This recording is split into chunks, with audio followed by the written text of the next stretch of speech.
आज हम इस वीडियो में आपको पास्ट कंटिन्यूअस का एक शॉर्ट वीडियो दे रहे हैं। इस वीडियो से आप स्टडी करके अपने करियर को इस टेंस से छुटकारा ले सकते हैं, यानी जानकारी आपको हो जाएगी और अज्ञानता से आप दूर हो जाएंगे। पास्ट कंटिन्यूअस टेंस का मतलब पहले ये जाने देखिए, कंटिन्यूअस कभी भी कंटिन्यूअस का नाम आएगा तो आप जान जाइएगा कि उस टेंस में आईएनजी यूज होगा और उसका हिंदी ही रहा रही रहे होता है। रहा रही रहे, सॉरी ये है नहीं रहेगा, रहा रही रहे। किसके लिए? कंटिन्यूअस के लिए। टेंस में ट्रांसलेशन में आईएनजी यूज करेंगे कंटिन्यूअस का नाम अगर टेंस में आता है तो, ठीक है।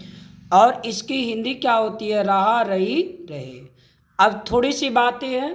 पास्ट में वाज वेयर हेल्पिंग वर्ब होता है, ठीक है।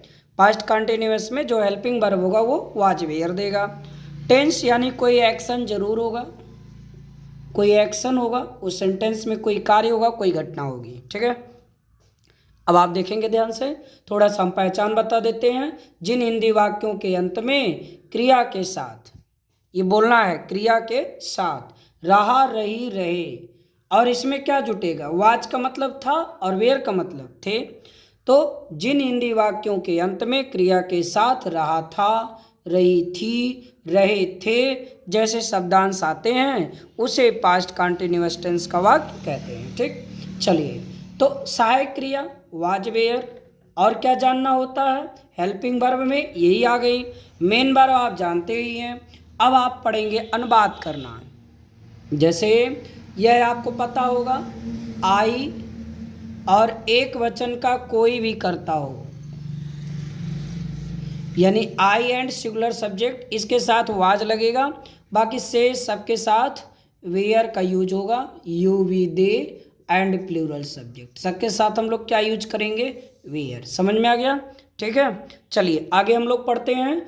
इस टेंस का ट्रांसलेशन कैसे करेंगे, बहुत आसानी से समझेंगे आप लोग। जैसे तुम पत्र लिख, अब क्या जोड़ेंगे? रहे थे। क्यों? क्योंकि हम लोग क्या पढ़ रहे हैं? Past continuous. अगर प्रेजेंट कंटिन्यूअस पढ़ रहे होते तो यहाँ प्रेजेंट होता, बाकी यही नाम, और यहाँ थे के जगह पे तुम के लिए हो आ जाता। तुम पत्र लिख रहे हो, ठीक। तो आइए अनुवाद करने के लिए, जब पूर्ण विराम रहेगा तो ये आपका स्टॉपेज है, एकदम फिट है कि रुकना ही है। अब यहाँ कोई क्वेश्चन कोई जिक्र नहीं होता है तो हम लोग क्या करते हैं? सेंटेंस की शुरुआत यहीं से करते हैं। तो तुम की इंग्लिश यू, यू का अंग्रेजी बनाने के बाद अंतिम में चलना है। कहाँ चलना है? अंतिम में। इस बात को याद रखोगे तो कोई सेंटेंस अफर्मेटिव का होगा, अनुवाद करने में गलतियाँ नहीं होंगी। अंतिम में थे, तो थे की इंग्लिश सबको पता है, वेयर होता है, ठीक है। और इसके बाद लिख रहे, तो लिखना की इंग्लिश से आता है राइट, WRITE, राइट। अब यहाँ ई होगा, ING जोड़ दीजिए। तो वावेल जब होता है तो वह डबल लेटर हो जाता है ING जुड़ते समय। वी आर राइटिंग, क्या लिख रहे थे? पत्र, अ लेटर, ठीक है। ऐसे ही मान लीजिए अगर एक सेंटेंस यहाँ और मैं आपको दे दूं कि वह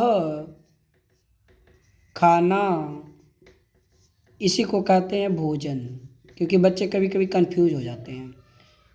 वह खाना खा रही थी, खा रही थी, ध्यान देना। अब कैसे बनाओगे? वह रही थी, तो मतलब क्या चला कि ये स्त्रीलिंग है, यानी किसी हम फीमेल के बारे में बात कर रहे हैं तो सी हो जाएगा, वह की इंग्लिश सी। अब मैं बताया हूं, यहां लिखने के बाद अंतिम चलिए, थी वाज होता है, खा रही ईट में ING जोड़ दीजिए, ठीक है। और भोजन the food, she was eating the food. तो इस तरह से आप ट्रांसलेशन कर सकते हैं। और स्ट्रक्चर के बारे में आप स्ट्रक्चर भी बना सकते हैं। Subject plus was were plus verb के फर्स्ट फॉर्म में ING जोड़ दीजिए, ऑब्जेक्ट लिख दीजिए, अदर वर्ड लिख दीजिए। ये जब आप नेगेटिव पढ़ेंगे तो इन्हीं हेल्पिंग वर्ब के बाद नॉट लग जाएगा। तुम पत्र नहीं लिख रहे थे, you we are not writing letter. वह खाना नहीं खा रही थी, तो she was not eating the food.